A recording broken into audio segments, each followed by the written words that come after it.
everyone, going to Mathematics Quarter 2, Week 7. Learning competency, apply the distance formula to prove some geometric properties.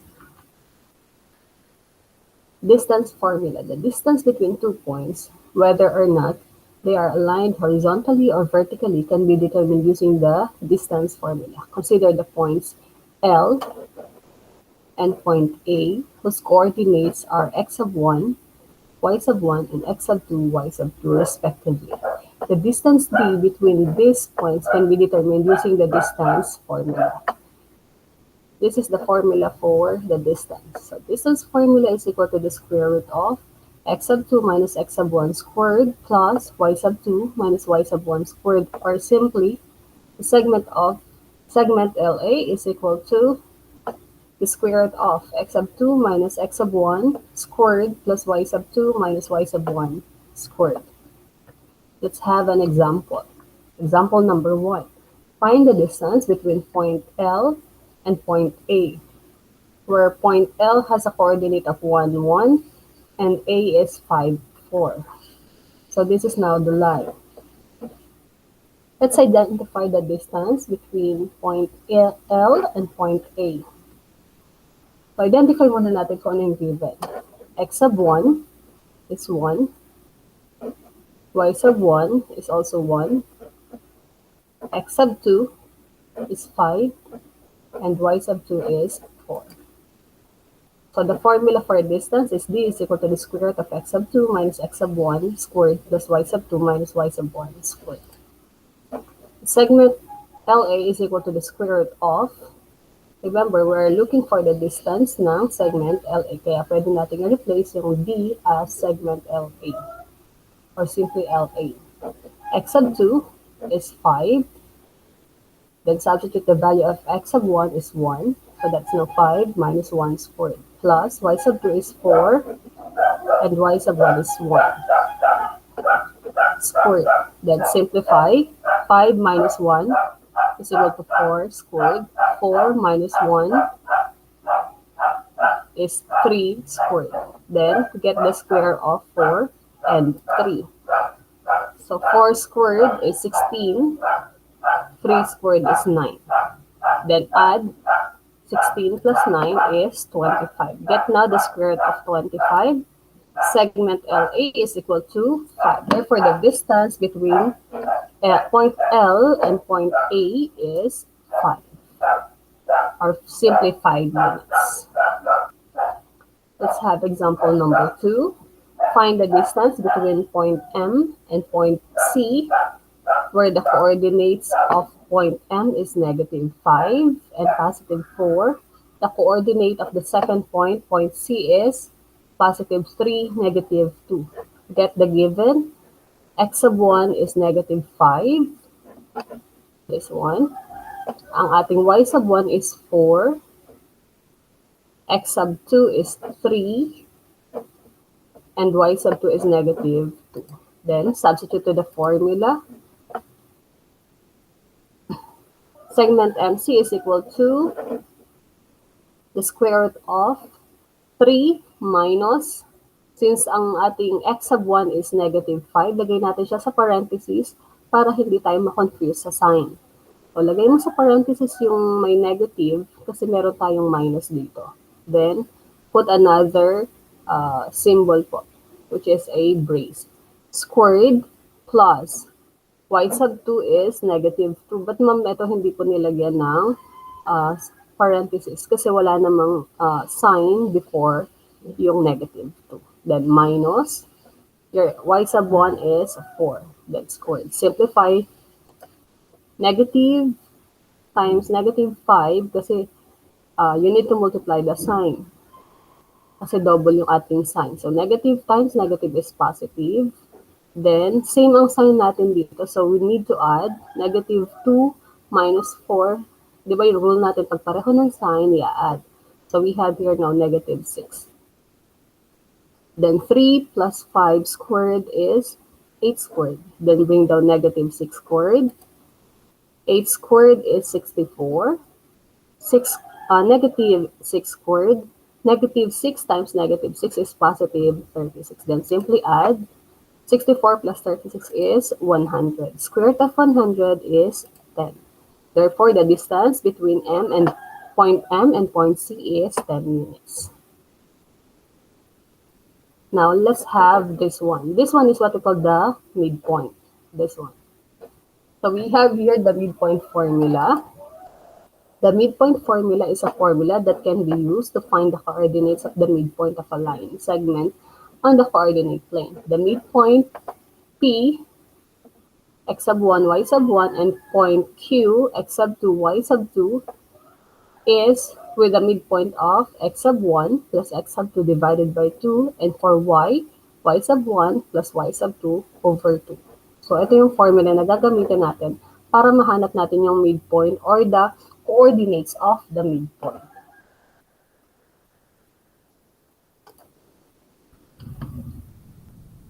Let's have example. The coordinates of the endpoints of segment AB are negative 3, negative 2, and 5, 4 respectively. What is the coordinate of each midpoint M?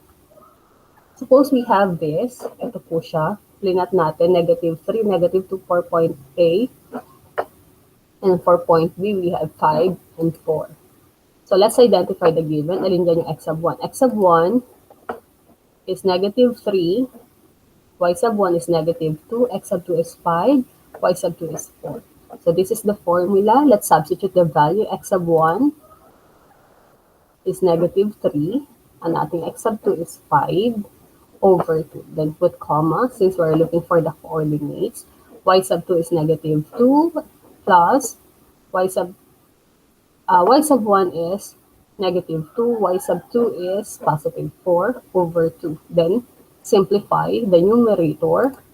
Is magkaiba ng sign, subtract. So negative 3 plus 5 is positive 2 over 2. Negative 2 plus 4 is also positive 2 over 2. Then simplify. So therefore, the midpoint is 1, 1. So let's see.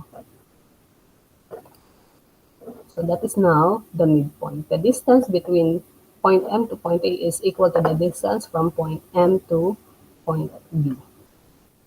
The coordinates of the midpoint of segment AB is 1, 1. Example number 2. The coordinates of the endpoints of segment LA are 1 and negative 3, and 6, 3 respectively. Let's find the coordinates of midpoint E. Again, x sub 1 is 1, y sub 1 is negative 3, x sub 2 is 6, and y sub 2 is 3. The formula for the midpoint, I replace M as E since we are looking for the midpoint of E. So this is now the formula. Substitute the value. We have x sub 1 of 1, x sub 2 is 6, y sub 1 is negative 3, y sub 2 is 3. Then simplify. 1 plus 6 is 7, then over 2. Negative 3 plus 3 is 0 divided by 2. Then simplify. 7 divided by 2 is 3. Merong remainder na isa kaya naging 1 yun sa numerator. Then copy the denominator 2. Then 0 divided by 2 is 0. So ang coordinate po natin for the midpoint E is 3 and 1/2. Ang ating x daw. So kung papasinin natin, we have your 1, 2, 3. And the half daw po yung sa x-axis. So ito siya. Since ang ating y is 0, hindi ka pupunta pa sa taas, hindi ka rin pupunta sa baba. So the coordinate now is 3 and 1/2 and 0. So this will be now the midpoint, which is point.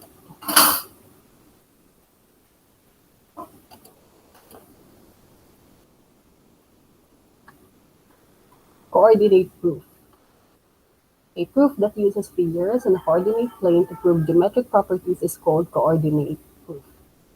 To prove geometric properties using the methods of coordinate geometry, consider the following guidelines for placing figures on a coordinate plane. So una po na dapat natin i-consider sa pag-prove ng coordinate geometry, una, use the origin as the vertex or the center of a figure. Pangalawa, place at least one side of a polygon on an axis. Third, if possible, keep the figure within the first quadrant. Number 4, use coordinates that make computation simple and easy. Sometimes using coordinates that are multiples of 2 would make the computation easier. In some coordinate proofs, the distance formula is applied. This prove that diagonals of a rectangle are congruent using the methods of coordinate geometry. We have here the given, we have rectangle LOVE, L-O-V-E, with diagonals LV and OE. Let's prove that segment LV or diagonal LV is congruent to diagonal OE. So the vertices that we have here is point L, 0, 4. The coordinate of point O is 6, 4. Coordinate of vertex V or the point V is 6, 0. And point E, 0, 0, which is an origin. So we have diagonal LV and we also have diagonal OE. So the first thing daw po na dapat natin tandaan, una, use the origin as the vertex or the center of the figure. So as you can see, yung vertex natin, yung isa sa mga vertex ng ating figure is on the origin. Then place at least one side of a polygon on an axis. Sa atin, ginawa natin dalawa. Yung kanyang side at kanyang base ay nasa axis. Nasa x-axis ang base, nasa y-axis ang side. If possible, keep the figure within the first quadrant. Ito po ay nasa first quadrant. Ito yung ating origin. Nandito yung mga negative numbers for x-axis and negative numbers for y-axis. Use the coordinates that make computation simple and easy. Sometimes using coordinates that are multiples of 2 would make the computation easier. As you can see, ang mga multiples ng ating mga coordinates is 2. Kasi mamaya magagamit natin for simple computation. Now, to prove that diagonal LV is congruent to diagonal OE, let's find the distance between point L to point V. And second one, find the distance between point O to point E. So ito daw po yung hahanapin nating measure. So what is the formula that we're going to use? So to find the distance between point L to point V, you need to identify first the coordinates. The coordinates of L is 0, 4, and the coordinates of V is 6, 0. So the formula that we're going to use is the distance formula. Distance formula is equal to the square root of x sub 2 minus x sub 1 squared plus y sub 2 minus y sub 1 squared. Segment LV is equal to x sub 2 is 6 minus x sub 1 is 0. Y sub 2 is 0. And y sub 1 is 4. So that's now 0 minus 4 then squared. Simplify. 6 minus 0 squared is equal to 6 squared. 0 minus 4 squared is equal to negative 4 squared. Then simplify, get the square of numbers. 6 squared is 36. Negative 4 squared is 16. Then simplify. Combine 36 and 16. That is now 52. So you have now diagonal LV is equal to the square root of 52. Now, second one. Find now the distance between point O and point E. Ito naman daw po yung kabilang diagonal naman. Same process, you need to identify first the given coordinate of each vertex. O is 6, 4. E is 0, 0. So the formula that we're going to use to identify the distance between O and E is the distance formula. Distance formula is equal to the square root of x sub 2 minus x sub 1 squared plus y sub 2 minus y sub 1 squared. Segment OE is equal to the square root of x sub 2, 0, minus, cutting minus, x sub 1 is 6. Then we have here squared plus y sub 2 is 0, y sub 1 is 4. So you have here minus 4, the squared. Then simplify. 0 minus 6 squared is negative 6 squared. Plus 0 minus 4 squared is equal to negative 4 squared. Then simplify. Negative 6 squared is 36 and negative 4 squared is 16. 36 plus 16 is equal to 52, and your answer, or the distance between OE, is square root of 52. As you can see, they are the same. So our conclusion for this, since segment LV is equal to square root of 52 and segment OE is equal to square root of 52, then we can say that segment LV, or LV, is equal to OE by substitution. Therefore, segment LV is congruent to segment OE. Then, the diagonals of rectangle are congruent. So, na-prove natin siya na they are equal. So, thank you and happy learning, everyone. This is Ma'am Lay. God bless.